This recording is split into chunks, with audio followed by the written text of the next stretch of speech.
5 laps separates one of these 20 women from a place in athletics history. The 10,000 metre final is upon us. The weather is just about perfect. It's overcast, it's cool, and there are a huge number of spectators here in Tracktown, USA. Eilish McColgan, following in glorious footsteps. Her mum Liz won this title just over 30 years ago in Tokyo, and Eilish has had the best season of her career. Could she get herself on the podium? Jess Judd, World Junior Silver over 800 10 years ago. She's now a great exponent of the 5 and 10,000. Kim Kemboy, silver medalist over the 5,000 back in Doha. That is Letessenbet Gide. Silver in this event in Doha. Bronze last year. The world record holder. Hasn't got a sprint, but can she run the sting out of the fast finishers like Helena Beery? World champion over the 5,000. But can she do the 10? She's never won a global medal at 10,000 metres. She's done everything else. Seifu of Eritrea, 6th in the world juniors a few years ago. Kip Karui, another one of the Kenyans who represents Kazakhstan. Alicia Monson, 7th in the world indoors this year, alongside Natasha Rogers, NCAA champion. 3 Americans in this one. There's Mulati, 6th fastest in the world this year for Ethiopia. And Carissa Schweitzer, twice an NCAA champion, over 5,000 metres. She won the trials. She's got a PB in the 1500 of 4 minutes, so she can move if it gets slow and tactical. 2 Ugandans, they're both Commonwealth medalists. Chesang took the gold, Chalanga the bronze. Scott of South Africa, very good distance runner. Looking forward to seeing her. Daniel of Eritrea now. The Olympic champion, the 2nd fastest in history. What kind of form does Sifan Hassan bring to this World Championship? That's a face of concentration. Kushima of Japan. Tei, watch for Tei, sandwiched in between the 2 Japanese athletes, because she ran the 4th fastest time in history over the 5,000 metres. Just a month or so ago, but all the question marks about Sifan Hassan. She's been magnificent in the last few seasons, but they've had a few problems, and her start to the season has been delayed, and typically she's the very last athlete to line up on that bend. The final of the women's 10,000 metres. Sifan Hassan, if all goes to the form book in the early stages, and it does, will go straight to the back. So much to talk about here, Hannah. Eilish McColgan has gone straight to the front. And maybe, if you're looking at this from a European and a British and a Japanese perspective, they can't afford for this to be slow. There are too many in this field who can move very, very well if it gets tight and tactical. But the big question mark here, Hannah, we know Letessenbet Gide's in decent shape. We know we've got the likes of Tai, her compatriot, the 22-year-old, who's in form. We really have no idea where Sifan Hassan is on her kind of own very high standards. That 15:13 in Portland earlier this month doesn't really tell us anything. No, Sifan Hassan, this is common. She's often sat at the back of these major championship 10,000s and 5,000s, biding her time, moving through the field. She said that 15:13 was a tempo run. When you read some reports and some comments, they say it looks a bit harder than a tempo run, but she's got so much calibre and class that it's hard to bet against her. But I'm so excited to see Great Britain's Eilish McColgan out in the lead. Her mum won this title way back in 1991, and Eilish has just got better with every season, and I'm not surprised to see this. The only major championship medal she's got is a silver at Europeans. I think she's going to pick up so many over the next few years, but she won that medal in Berlin by front running, and it was only Sifan Hassan that could get back past her. But Eilish is building up a real knack of doing this, just getting to the front of the field and saying, all right, I know what shape I'm in, I'm just going to go and run that. There was a 75 first lap. I was perhaps expecting a tiny bit faster, but Eilish can kick. She's got great 1500 metre pace. She's run 4 dead, 401 or so, as has Schweizer, that you mentioned behind her. So Eilish can kick, but she would want this to be a really fast-run race. And Japanese aren't shy leading either. Hironaka sat on Eilish's shoulder for nearly 800 metres. Now it is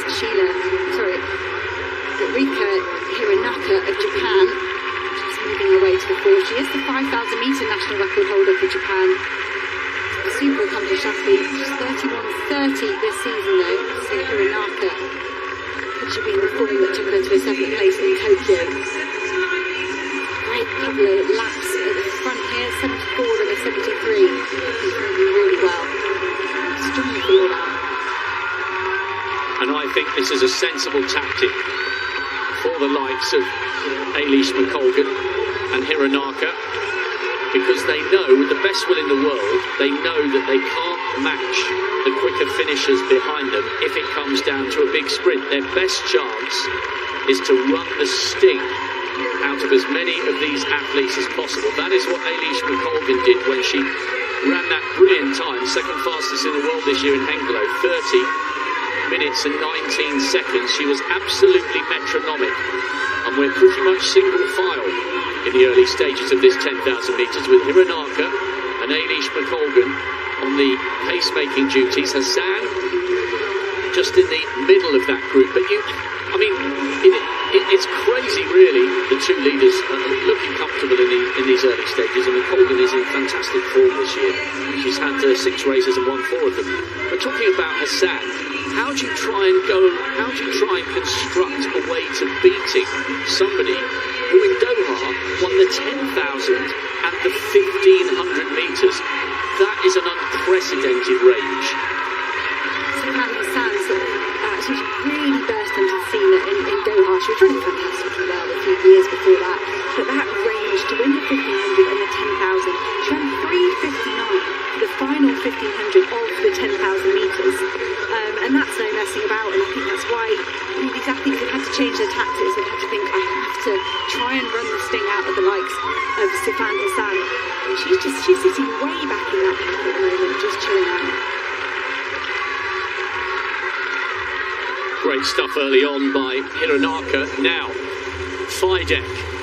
He's seen his compatriot launch a big throw. What can he do in response here? Throw from Pavel Fidek. He's chasing that lead of Wojciech Nowicki, 80 metres and 7 centimetres. Pavel Fidek takes the lead, 80 metres 50. Imagine if this man wins his 5th consecutive world title. Talking about impressive performances, Sifan Hassan, certainly someone that's delivered time and time again on the world stage, but I wonder if she's at all aware of the history of Pavel Fidek, who's just trying to make to her inside, moving her way past the hammer cage. Now, Hironaka looks very comfortable out in the lead. I do love the attitude and the application of the Japanese athletes through these rounds. I mean, no rounds here with 3,000 metres, but you often see them in the 1,500 and the 5K just kind of sticking to task and making it a fast race. Hironaka trying to get herself another top 8 global finish to back up her 7th place from that home Olympics last year. Interesting to see the 3 Ethiopians running very, very close together. That's the view of Hironaka, top 8 last year. I just get the feeling it's slowed a fraction here. They've bunched up once again, and that's the thing. If you go to the front with a field this good behind you, you've got to have the courage of your convictions. 6:08 at 2,000 metres.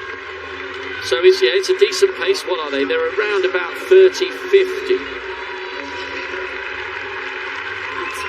Really nice running from Hironaka. I think Eilish would be very relieved. She would have perhaps had to do this herself if she had wanted a decent pace, but that's going to really help. And Helena Beery, she's won 5K titles here, trying to win a 10K title.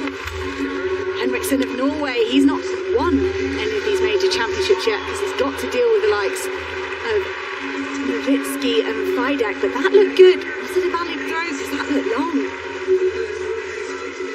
See, Henriksen does go into the lead, 80 metres and 87. Everybody is trying to spoil the Polish party. Norwegian Ivan Henriksen doing it at the moment in the lead.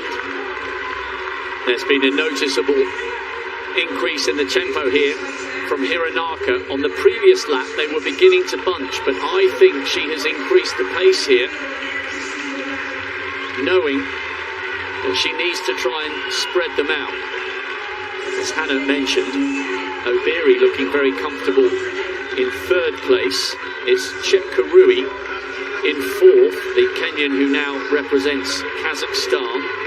No move yet from the three Ethiopians. Remember, Letesembet Gide is the world record holder, a medal in Doha and a medal in Tokyo, but the pattern that tends to unfold when she and Hassan are on top form is that Gide hits the front, puts in a savage section of the race and gets rid of everybody apart from Sifan Hassan.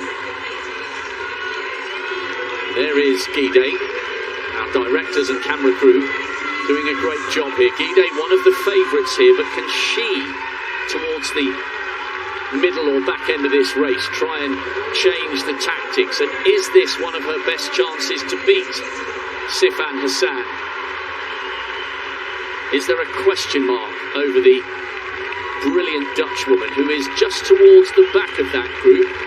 She's just out of picture on the left, in front of the bobbing distinctive head of Jess Judd of Great Britain.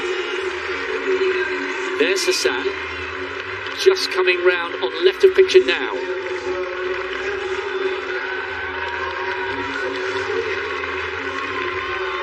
Hironaka is moving at a decent pace, but for me, Letesembet Gide, she's got to. I feel like she's got to go soon with that 62.52 half marathon world record. Her strength is unrivaled in this field. She's not looked untouchable by any sort of stretch of the imagination this track season.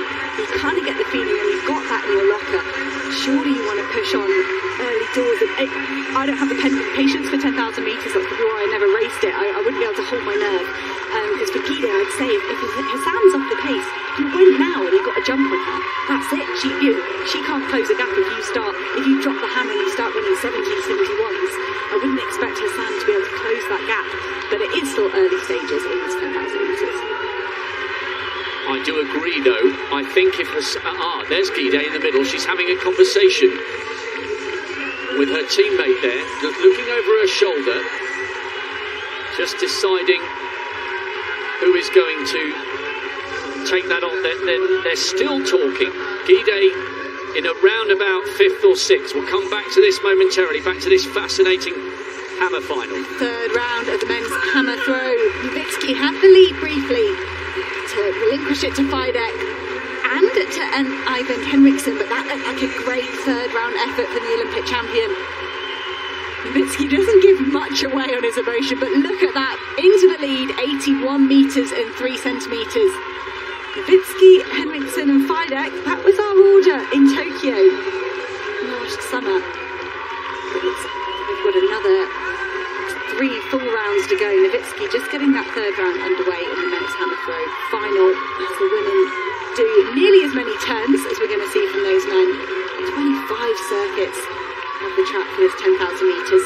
Hassan, the reigning champion, she's looking to defend her champion. That's only been a championships. It's only been achieved by Chirinesh Dibaba and Vivian Cherier. A special title to try and win back to back. Pretty much no change down there with Japan's Hironaka doing a great job pacemaking the rest of the field.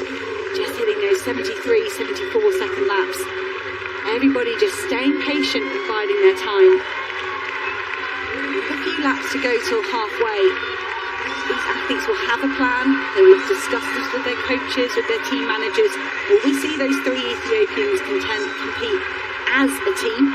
Will they make a big, strong bid to push their athletes up into the medal zone? Well, it's Taye on the shoulder of Letesembet Gide. She's the one that's been having the conversations with Gide. And remember, Taye thrashed Letesembet Gide when she ran that 14.12. So Gide knows, even from her teammates, that she can't afford to leave this late. Hironaka's doing a solid job with the pacemaking, but if Gide is going to split this field, and if she's feeling good, she's got to hit the front, you would think, somewhere around about the midsection of this race. Not too many gaps here. It looks like it's Dominic Scott and Jess Judd just at the back of the group. Maybe just the merest hint of a gap between the first five and Letessenbet Gide, who is in 6th place. And Gide looks over her shoulder for Tay once again. And this time, her younger teammate begins to respond. And let's not forget, I know we're talking a lot about Letessenbet Gide and Sifan Hassan. Let's not forget that Helen Obiri is in this race. What a magnificent run she produced in Aarhus in Denmark to take the World Cross Country title. And I think, if I remember rightly, in so doing, she became the first woman to win titles on every surface. World titles on every surface. An incredible record for somebody who's been around a long time, but can she do it over 10,000 metres? What sort of form has Sifan Hassan got? We still don't have an answer. She's 2/3 of the way back down the field, not interested in what's going on at the front whatsoever. But Helen Obiri is. She's in 3rd, just behind, or 4th now, as the Kazakhstan athlete, Chip Karui, comes past her. Obiri just looking comfortable on the inside as they edge towards the halfway stage. Say Kip Karui was having quite a quiet race there, just pulling herself up alongside Eilish McColgan ahead of Helen Obiri, who was asked, do you still have the speed that you used to have? You've been on the road, you've been doing that training. And she said yes, she closed the Kenyan Championships in a 60 at altitude. She said she could close in a 59 or 60 here today. That was her claim, which would be very handy if she's in the right place in the race.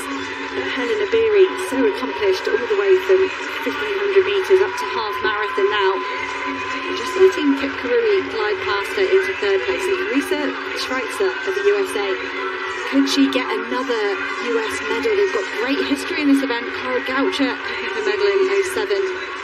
Shalane Flanagan in 08, and Infeld with that desperate dive to the finish ahead of her teammate Molly Huddle to take the bronze medal in Beijing. I still shudder when I think about Huddle putting her arms up and Infeld suddenly and somehow finding a gap through on the inside. As we watch Letessenbet Gide, who's looking comfortable at the moment in around about 7th or 8th. We've got Dan O'Brien down on the infield. He was very much looking forward to the 110 hurdles. Dan, you guys climbed a mountain when you did the 1,500. I think the 10,000 would have been a bridge too far, even for a man of your talents. Well, I think it's the number on the board. As you come around, you see 24, 23, 22. It's just too many laps. But, you know, I think what makes distance running and track and field here in what they call Track 10 USA really a difference maker in the United States is the fans here are so knowledgeable. You see the runners going around every time they hit the straightaway and the back straight. They are just cheering them all the way around. But, you know, let me take you guys back in history just a little bit. Let's go clear back to 1982, and we'll talk about somebody very historic, we know from World Championships even, but taking a break from her sensational international tour. Mary Decker-Slaney returned home here to Eugene, Oregon, where she called her home, and less than 24 hours after arriving, she decided to enter a 10,000-meter race in an all-comers meet in Hayward Field. The old Hayward Field, wearing flats and treating the race like a training run. Decker ran 31:35 to take more than 40 seconds off the previous world record. And Mary Slaney, just a household name in these parts. But you talk about history in this stadium. Could be good history be made today. Oh, great insight about a champion from a champion, Mary Decker-Slaney. Great win for her all those years ago, and there is so much history. You can feel it when you're walking round here, and it says feel the glory. Well, we will do.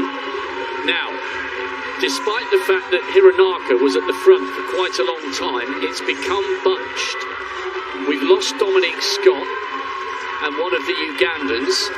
Eilish McColgan now leading, but this feels, now that we're into the second half of the race, someone's got to make a move. This feels like an uncomfortable position from which to lead, doesn't it, Hannah? Because it's not as if at the moment she's only got 5 or 6 hanging on.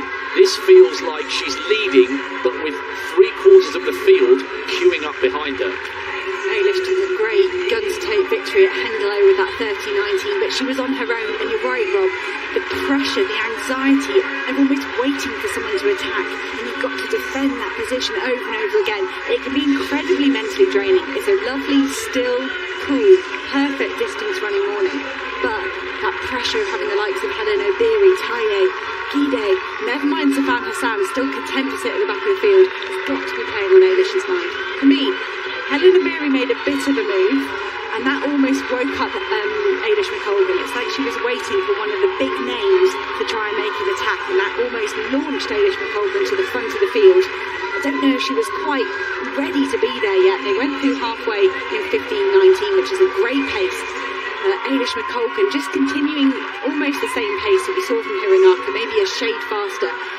This pace will start to tell, the fatigue will start to settle in, and at some stage this field will fragment, but at the moment, as you said, Rob, Eilish is just acting like a pacemaker for a really high-quality field that are queuing up behind her. Obiri on her shoulder. Now, Obiri knows what it takes to become a global champion over 5,000 metres, but thus far in her career, she has failed to win a 10,000-metre global medal. 5th in Doha, 4th in Tokyo. She's in 2nd place, but yeah, it's this group. This is big. At the moment, this isn't quite panning out as Eilish McColgan would have predicted. I wonder if she would have been better off, bearing in mind these conditions are cool, and look, it must be so difficult to be this bold when you've got a field of this quality. I wonder if she would have been better off going out at the type of pace she produced in Hengelo right from the very beginning, and at least forcing everyone to answer some very difficult questions, because the longer this goes on, with that big group behind her, the harder it's going to be for the leader, and the more it plays into the hands of those who are saving themselves for the big wind-up into the finish. In the 3rd round of the men's hammer throw, this is the reigning champion, Pavel Fidek, boring the hammer down the field, and that's a great mark there. Getting up towards the championship record, the lead is with his teammate Nowitzki at 81 and 3 centimetres at the moment. Has Pavel Fidek added anything to that? Well, it's the world lead. 81 metres and 98. That is enough for the gold medal position at the moment by nearly a metre over his teammate Nowitzki. Fidek leading in the men's hammer. Great Britain's Eilish McColgan leading in this 10,000 metres, but this is a massive, massive pack of athletes alongside her. Tay and Gide in 2nd and 3rd, and you know, we're talking about Blet Gide and Helen Obiri and Sifan Hassan. Egegu Tay could win this title. She was so good when she ran that 14-12 earlier this season, and she looks very, very comfortable here. The other Ethiopian, Mulati, coming up into that big group. Schweitzer running wide on the outside, and this now becomes a very, very different kind of race. They're coming round now with 2 of the 6 miles left to run, and this is a very big group. Gide has at last hit the front, but how hard is she going to run? And how much longer is she going to leave it before she tries to wind this up?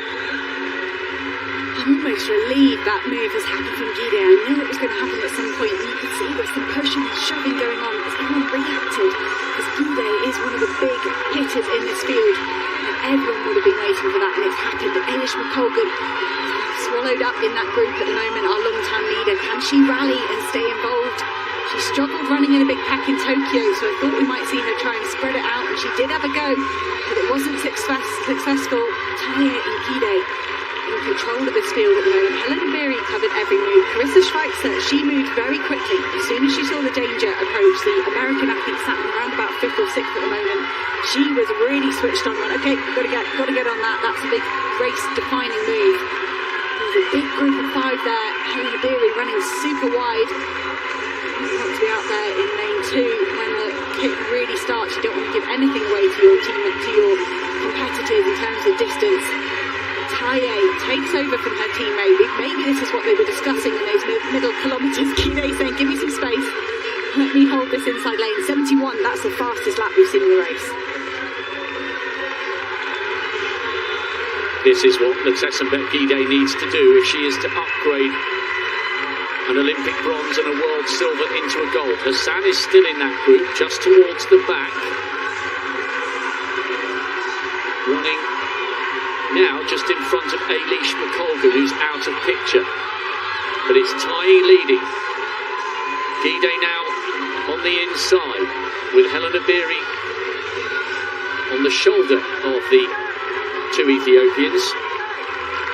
Kip Karui is the Kenyan who represents Kazakhstan, and Kip Kemboy, silver medalist 3 years ago in Doha. She's still very much in the mix, but this injection of pace has at least begun to whittle down this group. But they're coming round now, and there's at least 10 women still bunched together in that group. Eilish McColgan desperately trying to hang on. Sifan Hassan is in that group, as is Schweitzer. Surely, though, Letessenbet Guidé has got to make a really big move here, because we know she just can't sprint with the others towards the very end. And this is where the likes of Schweitzer, if she can hang on to this group, maybe the fact that she can cover 1500 in 4 minutes, give or take a couple of tenths of a second, could play into her hands. These next two laps are going to be really crucial. It's almost like Guidé's got a bodyguard in Taye, a wing person just on her shoulder there, pushing the likes of Helena Beery wide. If anyone's going to attack Guidé, Taye's going to have a really good go at holding them off. You can see Guidé just wagging her finger to the inside. Kazakhstan's Kip Karui maybe just clipping her heels a little bit. Kip Karui having a great race, sticking to her task in third place at the moment. Helena Beery has looked poised to strike for around about 3 or 4 laps now, but this is crunch time. Sifan Hassan, she's there. She's at the end of the back of the group. She's not done anything yet, but see just there, she can see there's a potential danger. She gets stuck behind Schweizer, and that group, that back gap opens up to the group, and she loses them. That can be problematic. So Sifan Hassan, the reigning champion, making positive but quiet moves at the back of the group. Guidé just had a little look round there just to see where everybody was. Taye, though, I just wonder whether this 22-year-old could seize the moment and the opportunity and join an illustrious list of women to have won this title, including the mercurial Tirunesh Tababa, the only woman thus far to successfully defend this crown, winning in 2005 and 2007. And the Ethiopians in the crowd are beginning to get excited. There are 3 of them still in this group, but Sifan Hassan is still there, and so too are both of the Kenyans. It's not just Helena Beery, Margaret Kipkemboi just behind her teammate. Hassan is in touch with this group, and the other Ethiopian still very much in this as well. 6th fastest in the world this year, Mulati.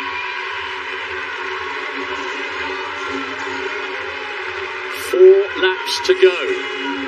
Ethiopia 1 and 2, Kenya 3 and 4. They're coming round now to begin to lap 1 or 2 of the athletes. Daniel of Eritrea is having a fantastic race, just about staying with this. Schwarzer is at the very back of that group. We've got a little bunch of 5 and then 4 who are running in single file. So we're now down to less than 10, still in contention for this 10,000 metre title. If I was a Beery, Guidé or Taye, I couldn't be doing it because this is too fast. But if I'd drop the hammer now. Sifan Hassan is at the back of the group. If you go now, you're going to get that crucial 20, 30 metres on her without her even realising she could be caught up in traffic. They're lapping runners. It's getting busy down there. Helena Beery tried to make a move and it was neutralised by Guidé and Taye. They swung round her and got into control again, but I don't think they're going any faster than the 71s we saw when they overtook Eilish McColgan a few laps ago. They've really got to get moving very soon if they want to run the sting out of Sifan Hassan. 3:59 she ran in the closing 1500 metres to take the title in Doha. If they leave it any longer, you think the Dutch woman's got more and more of a chance of defending that title. Just less than 3 laps to go. surely Letessenbet Gide, if she's got anything in the tank, she needs to start thinking about a big wind-up. Abiri would desperately, desperately love to win a medal, if not the title, over 10,000 metres. The defending champion, Sifan Hassan, is still in touch in that group in around about 5th or 6th. Another athlete about to be lapped. Taye, though, looks so composed. Her body language indicates she's still comfortable. Gide just about somehow finding a gap, or does she? Through on the inside. Abiri is the first of the two Kenyans. Kipkemboy just ever such a slightly taller figure. And Malati, the third Ethiopian, still in that group. What kind of sprint can Sifan Hassan find in this race? What kind of form is she in? She just goes past the lap runner. The Eritrean will be spat out the back of that group. Oh, this is starting to get so exciting. The Ethiopian flags just in front of me above the finish line are beginning to really wave and get interested here. 3 Ethiopians still in that group. Schweitzer hanging on at the back, the crowd on the far straight getting excited about the presence of the American.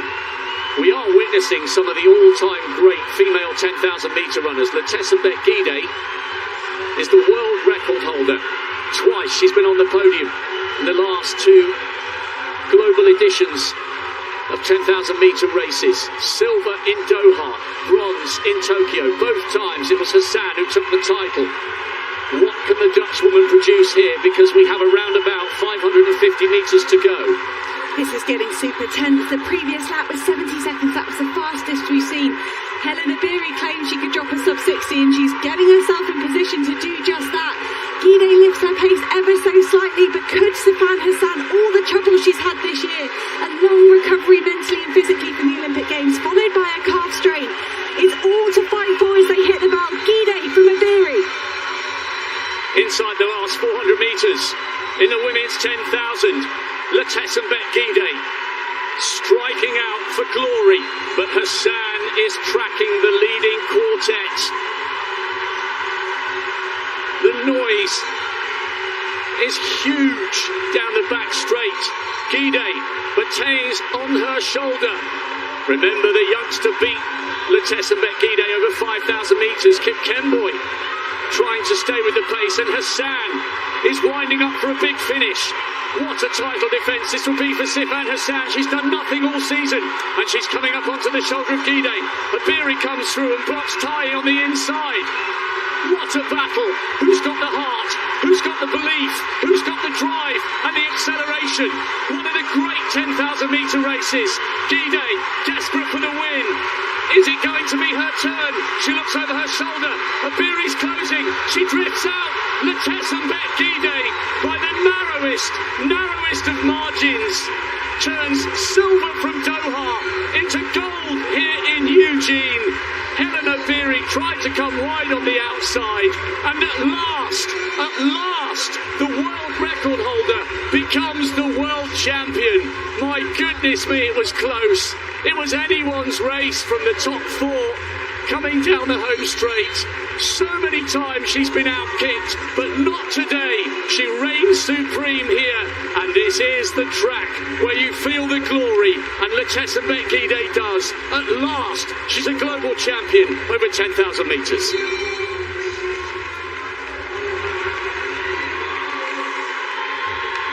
Letessenbet Gide was so patient throughout that race. Great run as well from Taye, her teammate. Out of the medals in the closing stages, but Gide, there was a lot going on, and I was confused. Why wasn't she trying to make a medal-winning move? And that to me says she's been sitting at home doing her speed work, because we knew she had the strength. She's so phenomenal over half marathon. She's got that world record in the 10,000 metres of the track. But Gide just trusted in her sprint finish there, and she outkicked some phenomenal kickers. What a turn-up for Helen Abiri, picking up her first 10,000 metre global medal. Walked away from the track, supposedly after being out of the medals in Tokyo last year, said, I'm done with the track, I'm retiring from that. There she is, back from retirement, picking up a silver medal. But it is Gide's day, and that was a phenomenally well-executed race. Wow.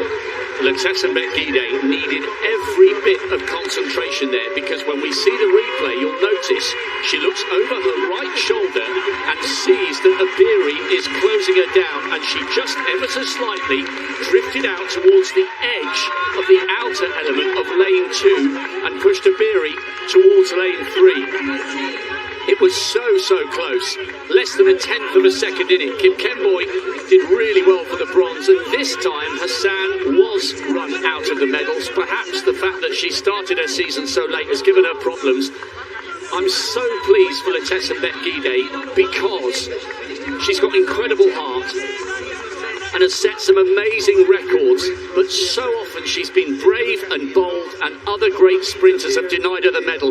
Watch the glance. She sees Abiri closing. There's ever such a slight drift out towards lane 2. You can't really see it from that angle. She just about hung on. What a brilliant finish.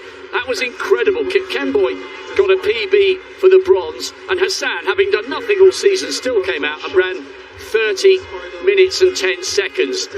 That was one of the most entertaining finishes to a 10,000 metres I have ever seen, because you didn't know right down until the last stride who was going to take the title. Best sprint finish I have ever seen of Letessenbet Gide. And you can see her able to do that. She made a big move with 1k to go in Doha and came unstuck. Got beaten by Sifan Hassan, had to settle for the silver medal last time round, and I'm sure that was playing on her mind here today in Eugene. Letessenbet Gide, patient, perfect execution of her closing 150 within 25 laps. You know, it's fine, it will all sort itself out, but you've still got to nail your tactics and the measure of your effort in the closing stages. And great to see the first instant medal presentation. This is going to happen. The organisers really keen for the athletes to do their lap of honour wearing their medal, and they've managed to successfully lasso those medals around our top 3 across the line in this women's 10,000 metres, so they can get shown off to the crowd as they go around. Oh, what a race. That was absolutely brilliant. You were waiting for Hassan to come. She did. And perhaps if her season had started with a few less issues, then coming up wide on the outside with 120 to go, she would have taken the title. But you can only beat who's there on the day, and you take it on face value.